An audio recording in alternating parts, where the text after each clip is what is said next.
যে সবকিছুকে ওই ইষ্ট স্বার্থের কম্পাস দিয়ে রাইট লাইনে নিয়ে চলো, কিছুই ত্যাগ করতে হবে না, কারণ ত্যাগ করা যায় না। কাজে মোহটাকেও ওই ইষ্টময় করে দাও, অর্থাৎ কল্যাণময়, মঙ্গলময়। আমাদের, আমরা যারা সাধারণ পিতা, আমাদের পুত্র মোহটা পুত্রের ক্ষতির কারণ হয়ে যায়, সেইটা করলে চলবে। কিন্তু পুত্রের মঙ্গলের জন্য যদি আমার পুত্র স্নেহকে বা পুত্র মোহকে আমি যদি কাজে লাগাই, তখন কিন্তু সেটা ক্ষতিকর নয়, অমঙ্গলজনক নয়। এই সমস্ত বলে তারপর ঠাকুর বলছেন, কিন্তু আমার মোহ তো গেল না, তো দিন দিন বেড়েই চলেছে। তার কি মোহ? ওই আমাদের, আমরা ভালো থাকি, আমরা তৃপ্ত থাকি, আমরা সব দিক থেকে সার্থক হয়ে উঠি, যোগ্য হয়ে উঠি, এইটুকু দেখার জন্য তিনি মোহাতুর হয়ে তিনি কিন্তু বসে থাকেন। আর এই উৎসবের দিনগুলোতে সেই মোহকে যেন তিনি চেটেপুটে উপভোগ করতেন। এ দেখেছি আমি। তার কাছে ফুল নিয়ে যাওয়ার কথা বলছিলেন চয়ন ভাই, ফুল নিয়ে গেছি, ফুল দিয়েছি। আবার তার পার্লারে বসে প্রার্থনা করেছি, তখন দেখেছি যে ছোটবেলায় তো আর অত বোধ বুদ্ধি ছিল না, কিন্তু অনুভূতিটা তো, সেটা তো ছিল কিছু। সেই ছোটবেলায় যে অনুভূতি হওয়া সম্ভব, সেটা সেটা ছিল, এবং সেটাই স্মৃতি হয়ে এখনো রয়ে গেছে। তো তখন মনে হতো যখন প্রার্থনা হতো, আর ঠাকুর বৃদ্ধ বয়স তো, কাজী তার কোলের সামনে একটা বড় বালিশ, পাশ বালিশ রাখা হতো, তার উপরে হাত রেখে জোর করে তিনি বসে থাকতেন, আর আমরা প্রার্থনা করতাম।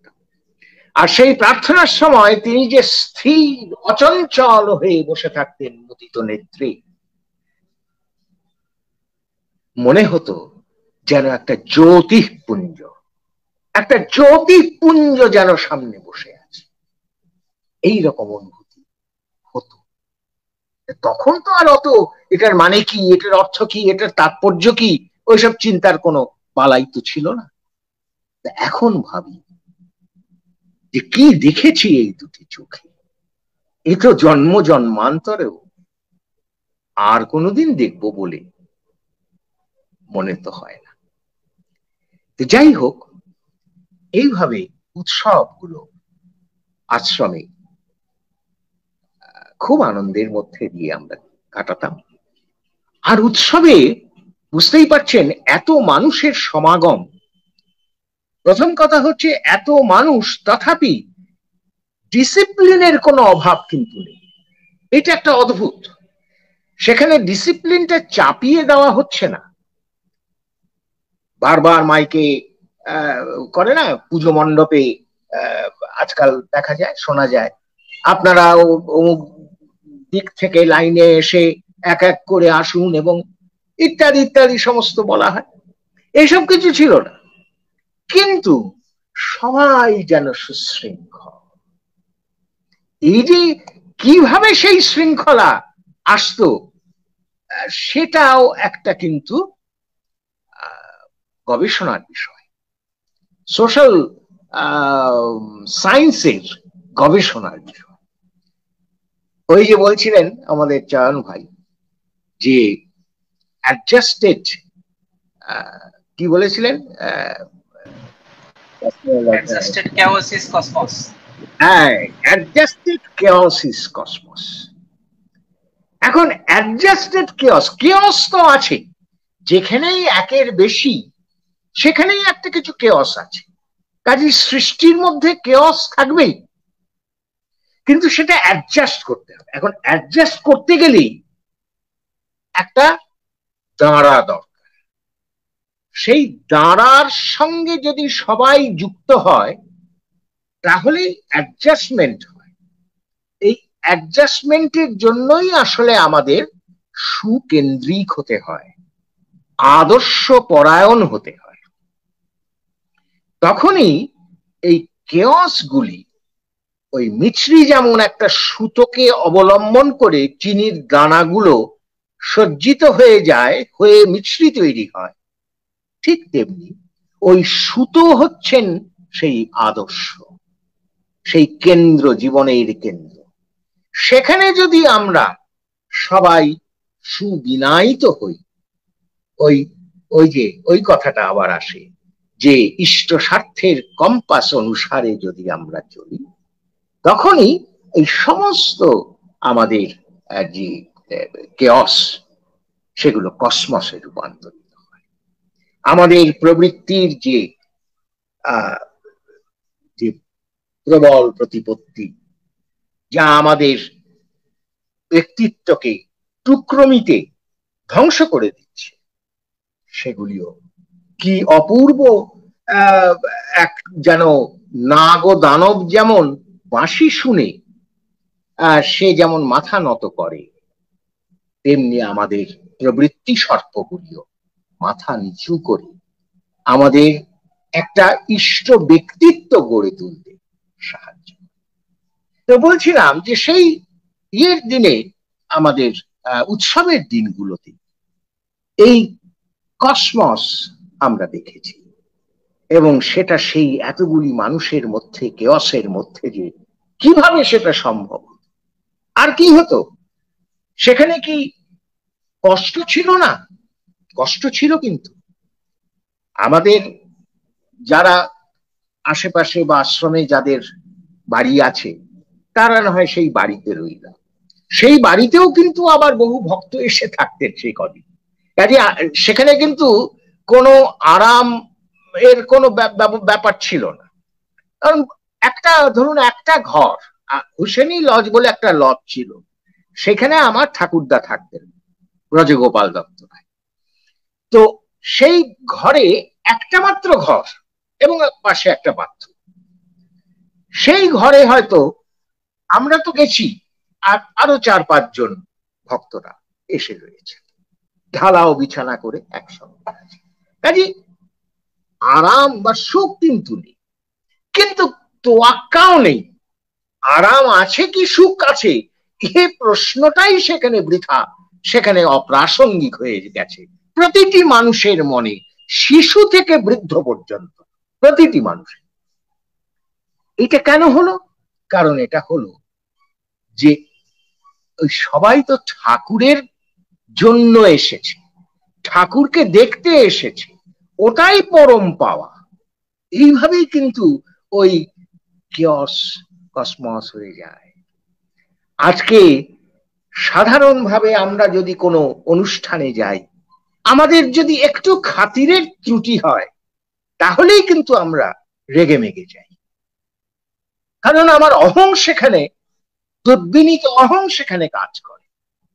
কিন্তু অহংটা যখন ওই ইষ্টের চরণে, ওই সাপ যেমন মাথা নত করে, তেমনি মাথা নত করে, আমার মাথা নত করে দাও হে তোমার চরণ তোলা, তখন আর অহং মাথা তোলা দেয় না। আর তখন আমার খাতির হলো কি না হলো, তাতে আমার কিছুই যায় আসে না। কারণ আমি তো 7 রাজার ধন একজন ওই ঠাকুরের কাছে। ঠাকুরের কাছে প্রত্যেকেই কিন্তু আমরা 7 রাজার ধন এক মানিক। তিনি বলতেন 7 রাজার ধন এক মানিক। কাজেই আমার গুরুত্ব, আমার মূল্য তো সেইখানেই আমি পেয়ে যাচ্ছি। আর কে কি দিল না দিল কিছু যায় আসে। কাজে আজকে যে সমাজে বা পরিবারে যখন বিশৃঙ্খলা দেখা যায়, তখন কিন্তু ভাবতে হবে, বুঝতে হবে কোথায় অসুবিধে। অসুবিধেটা হচ্ছে আদর্শ কেন্দ্রিকতা নেই, সুকেন্দ্রিকতা নেই।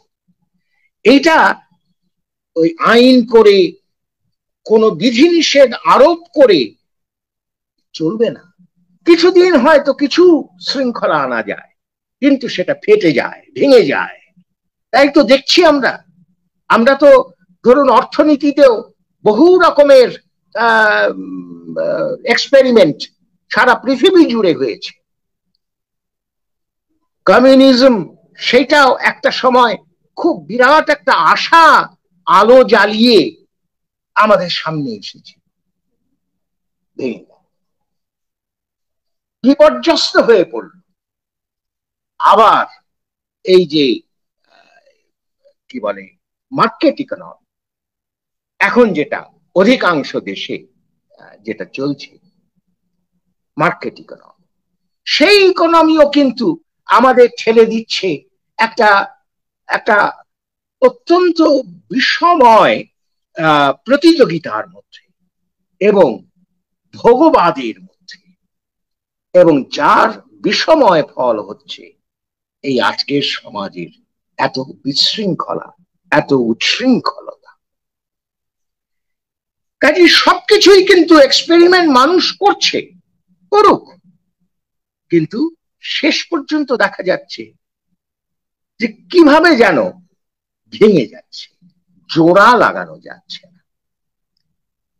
ওই রবীন্দ্রনাথের একটি নাটক আছে মুক্তধারা, সেই মুক্তধারা নাটকে যন্ত্ররাজ বিভূতি একটা চরিত্র আছে। সে যন্ত্ররাজ, বুঝতেই পারছেন, বিশ্বকর্মার মতো। তিনি এক বিশাল বাঁধ নির্মাণ করেছেন এবং সেই বাঁধ অটুট, সেই বাঁধ কেউ ভাঙতে পারবে না, এই তার তার ঘোষণা।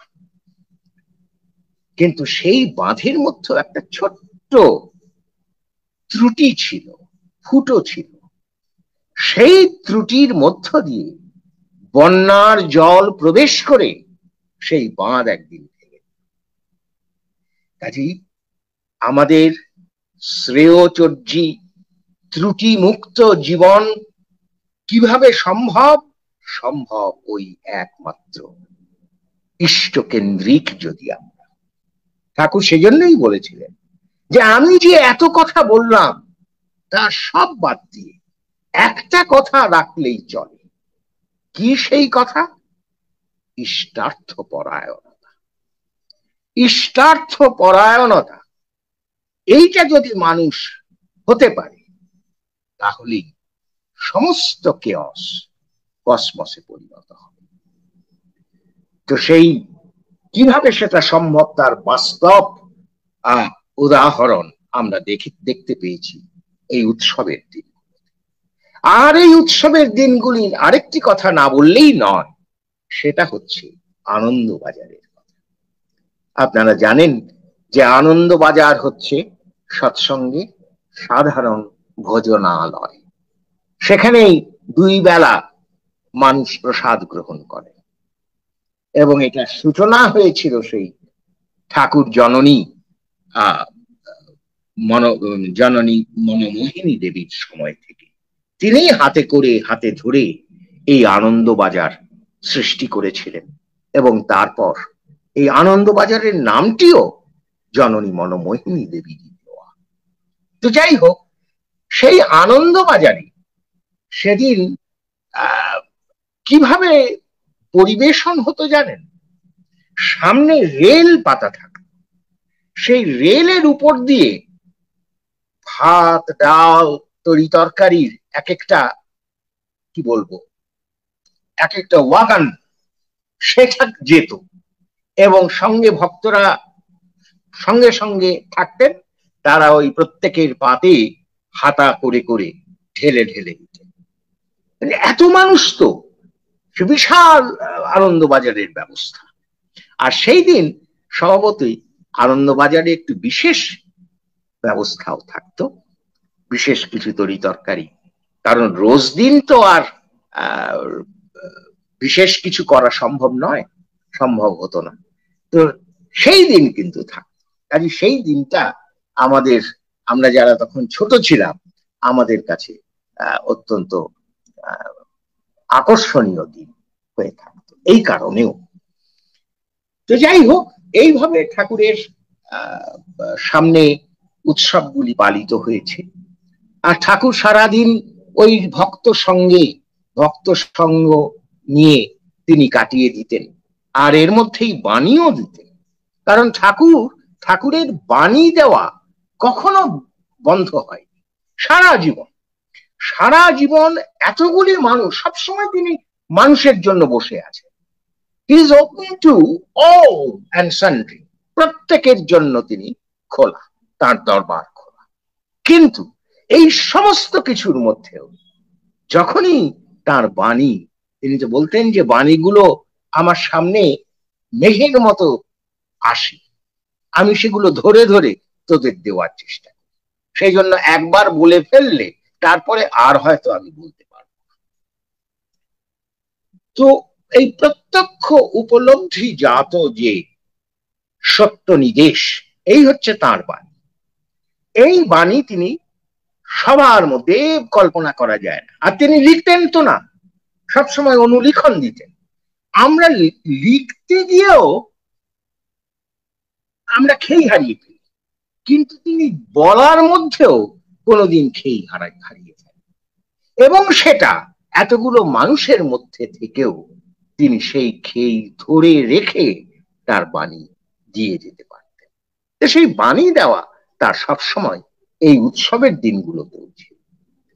আর সেই রকমই একটা বিশেষ বাণীর কি বলবো ক্লাস হচ্ছে তার আশিস বাণী, যেটা তিনি তার জন্মোৎসব বা বিজয়া দশমী উপলক্ষে, ওই সময় তার জন্মোৎসবও হতো ভাদ্রের, তো সেই উপলক্ষেও তিনি আশিস বাণী দিতেন। আবার এই নববর্ষ স্বস্তি তীর্থ মহাযজ্ঞ, এই উপলক্ষেও তিনি আশিস বাণী দিতেন। ভাগবত সাহিত্যের একটা নূতন প্লাবন নিয়ে এসেছে এই আশিস বাণী। আসলে যখনই নূতন বছর আসে তখন তার মধ্যে প্রকৃতির কিছু প্রেরণা থাকে। যেমন সকাল বেলায় মনের একটা ভাব হয়, আবার সন্ধে বেলায় মনের আরেকটা ভাব হয়। তেমনি এই বৈশাখের প্রথম প্রভাতে যখন নূতন বছর এসে উপস্থিত হয় আমাদের সামনে, তখন তার একটা প্রেরণা উপলব্ধি করা যায়। আর সেই উপলব্ধিটা পরম পুরুষের হৃদয়ে যে কতখানি সূক্ষ্ম তারে বাঁচত, সেটা তো কল্পনার বিষয়। আমাদের মধ্যেই যদি একটা প্রেরণা তৈরি হয়, একটা উদ্দীপনা তৈরি হয়, হয়তো নতুন বছর এলে আমাদের মধ্যে তো একটা ভাবান্তর তো আসে।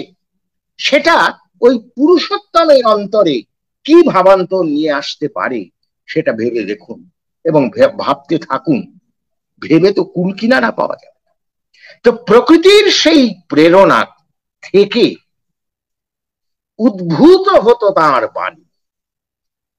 এই বাণীগুলো কিন্তু একটি বিশেষ শ্রেণীর বাণী।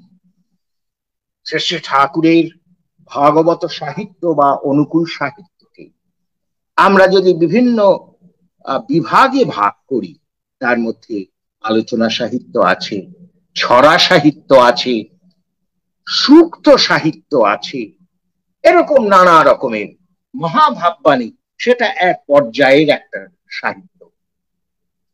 তেমনি আরেকটি বিশিষ্ট পর্যায়ের বিশেষ শ্রেণীর সাহিত্য হচ্ছে এই আশিস বাণী। এখানে পুরুষোত্তম পরম পিতা আমাদের ঠাকুর আমাদের সকলকে আশীর্বাদ করছেন। যে আশিস বাণী একটি আজকে আমাদের ছোট বোন খুব সুন্দর পাঠ করলেন, কত সুন্দর ভাবে এই আশিস বাণীটা আমাদের কানে এসে পৌঁছলো। এই আশিস বাণীতে কি থাকতো আসলে রোজ তিনি যা আমাদের বলেন সেই কথাই থাকতো, কিন্তু সেগুলোর সুরটা যেন বাঁচত একটু অন্য সুরে। সেটা হচ্ছে ওই প্রকৃতির যে প্রেরণা তার মধ্যে এসে ঘা দিত, তার অন্তরে উদ্দীপ্ত করে তুলত অন্তরকে। সেই সুরে তিনি সেই একই কথা বলতেন, তোমরা বাঁচো, তোমরা বেড়ে ওঠো, তোমরা যোগ্য হও, তোমরা তৃপ্ত হও, তোমরা একসঙ্গে থাকো, সংহত হয়ে থাকো, তোমরা সবাই সবার হও। এই যে কথাগুলো আমি একটা ছোট্ট আশিস বাণী থেকে আপনাদের দেখাই যে একই কথা কিন্তু তার সমস্ত বাণীতে, সমগ্র অনুকূল সাহিত্যে একই কথা বারবার তিনি বলেছেন। আশিস বাণীতেও সেই কথা বলেছেন, তবে তার সুরটা একটু ভিন্ন। এইখানে বলছেন, এটা হচ্ছে